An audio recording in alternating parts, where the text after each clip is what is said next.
I was really proud of Nazneen. She was পদত্যাগ করলেন tulip Siddique.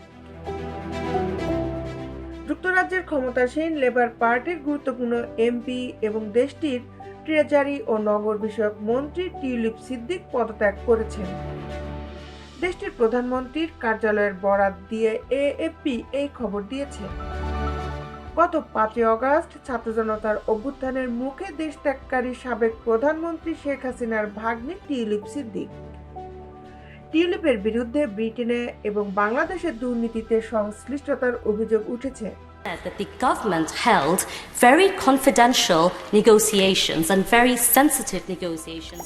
একদিকে বাংলাদেশের সাবেক প্রধানমন্ত্রী শেখ হাসিনার ঘনিষ্ঠ এক ব্যক্তির কাছ থেকে বিনামূল্যে ফ্ল্যাট গ্রহণের অভিযোগে ব্রিটেনে তাকে নিয়ে আলোচনা শুরু হয়েছে।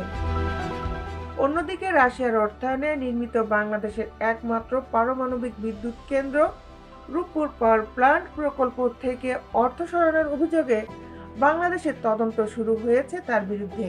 লন্ডনে হাসিনার ঘনিষ্ঠের কাছ থেকে উপহার নেওয়া ছাড়াও সাবেক এক বাংলাদেশি এমপির কাছ থেকে 2019 সালের ক্রিকেট বিশ্বকাপের 2টি টিকিট নিয়েছিলেন টিউলিপ।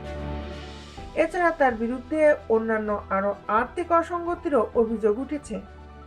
এসবের মধ্যেই দেশটির বিরোধী দল কনজারভেটিভ পার্টি টিউলিপকে বরখাস্তের দাবি জানিয়েছিল। তারা বলেছিল টিউলিপের উপর ব্রিটেনের দুর্নীতি প্রতিরোধের দায়িত্ব দেওয়া হয়েছিল, কিন্তু তারই নাম দুর্নীতির সঙ্গে জড়িয়েছে।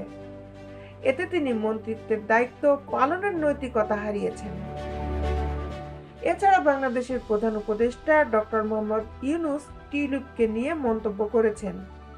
তিনি বলেছেন, তার বিরুদ্ধে ওঠা অভিযোগগুলো যদি সত্যি হয় তাহলে তার ক্ষমা চাওয়া উচিত।